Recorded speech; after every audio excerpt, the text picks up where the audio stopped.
You ever feel guilty for just wondering if you should feel guilty?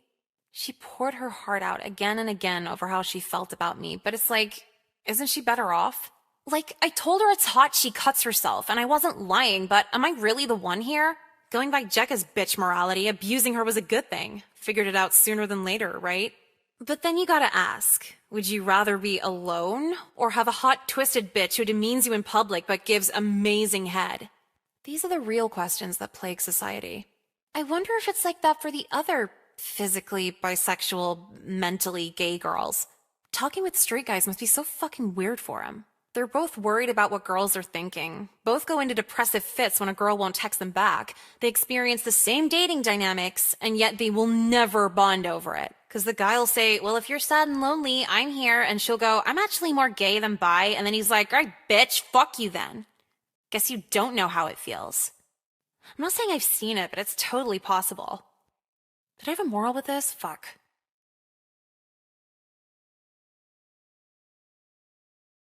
We got 2 minutes into the first scene before Megan checked her phone. Honestly, I thought she wouldn't check till intermission. What an amateur. So she ran out on stage in the middle of a Romeo line, yelling out of control, and just broke down crying in front of everybody. They were taking videos, laughing. It was pretty fucking cool, actually. Then she had to go to the ER for a panic attack, and that was really fucking cool. Jekka kept asking me why I'd go through rehearsing for a whole play, even though I knew it'd end like that. Well, I had to commit to it, otherwise she was gonna see what was up. If I sent the picture as soon as I got it, she'd have time to resolve everything before the play anyway. There's no satisfaction in that. You see these movies where people kill someone for revenge, but it's like, you're gonna let them off that easy? I didn't break a single law, and this is like 10 times the payoff. She's gonna be mentally fucked for the rest of her life over this, and I just feel good about it. Now Megan's gonna end up a cat lady, 'cause any guy she dates will just remind her of me. Remind her what any girl's capable of, if you push her far enough. It's honestly super humbling when the trashiest girl you know, probably coked out of her mind, says the most thoughtful thing you've heard in years. I thought I was like deep and misunderstood and made the text and background all black on MySpace so it's like a blacked out profile. But no, I never planned a suicide pact. I never cut anywhere other than my wrists. She took her shirt off in front of me, cuts all over her body. Had one of those angel wing shoulder blade tattoos. In the feathers, it said, proud mistake. I can't compete with that. What I'm trying to say is, you could skateboard, smoke cloves, get your tongue pierced. There's always going to be a hotter bitch than you. And you just gotta accept that. I'm jealous of a girl who just killed herself. That's how fucked up I am. You might be wondering how I'm even telling you all this, even though we both followed through with it. Well, I cut her little pill concoction with crushed up Flintstones vitamins. So I passed out, I had a seizure, but it was just diluted enough to where I didn't die. Can't say the same for Emily, though. Okay, so I'm not sad about it, but at least I have the serotonin to not kill myself. You know, damn well we told after we got the money. I told Jekka. Jekka showed the photo to Miss Lynn. Miss Lynn informed the school board, and the school board deemed his accusation of me unreliable because he pays for sex. My mom got a call from the principal saying I'm back in school, so I'm not homeless anymore either. Everything just kinda worked out. Aside from all the trauma I got from selling my body, but whatever. Jekka was worried he'd get revenge on me because I snitched. You know, cardinal street rule. But honestly, street rules don't really exist when you're actually living on the street. Everyone's gonna have an opinion on what I did to survive. But let's see you homeless with no one to crash with. Those upper favors are gonna start sounding real convenient. Then again, you're probably not as pretty as me, so you'd only get paid for lower favors. Bend over, bitch. Remember how being nice lands you in hostage friendships?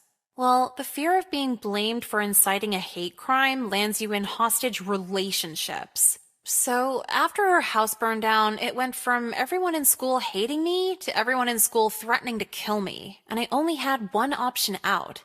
I've had to date Ari for the last 2 months so far, so they wouldn't think it was my fault. And I gotta keep this up for another 6 and hope she doesn't figure the charade out before graduation. She's really, really, really, really fucking annoying, too. Do you want to watch Heroes? No, I don't want to watch fucking Heroes. Heroes sucks. Jekka's the only person who's in on it, and every day, see, there's homophobia here, but them burning our house down for being gay doesn't prove anything, okay? Obama's literally the president now.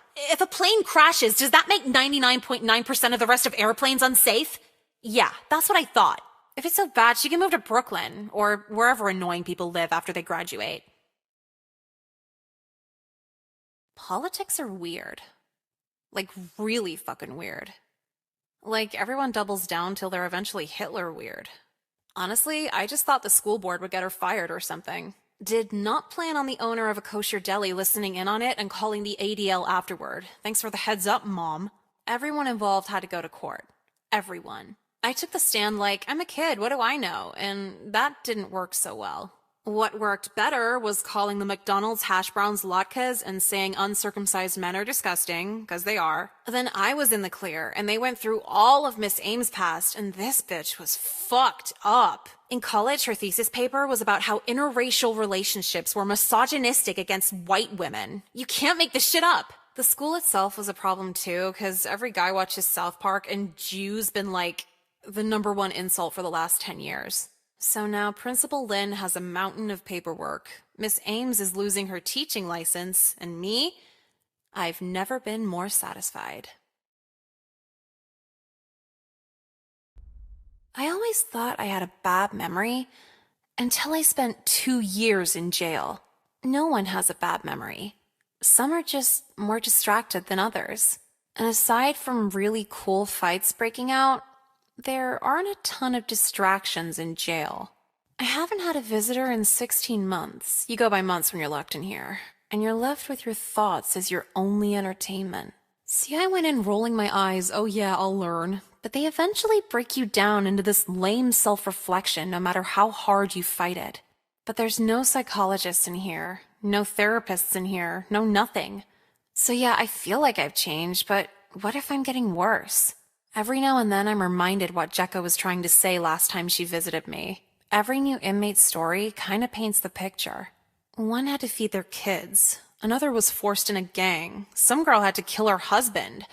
All I wanted to do was fill out an hours sheet. So, compared to everyone else, I guess it was kind of messed up in the long run. Maybe that's my lesson. 2 years ago, I never would have considered I'm wrong. I really have changed. Now to just serve my time, get back in society, maybe make some new friends, and buy a gun to murder my fucking principal with. I'd shoot her in the legs first, watch her cry for mercy before I finish her off. Change feels pretty good.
Hey, get away from that door! Hey, take it easy, man. Holy fuck. Hold on, no. Here, take my watch. Just put the knife away. Just put the knife away.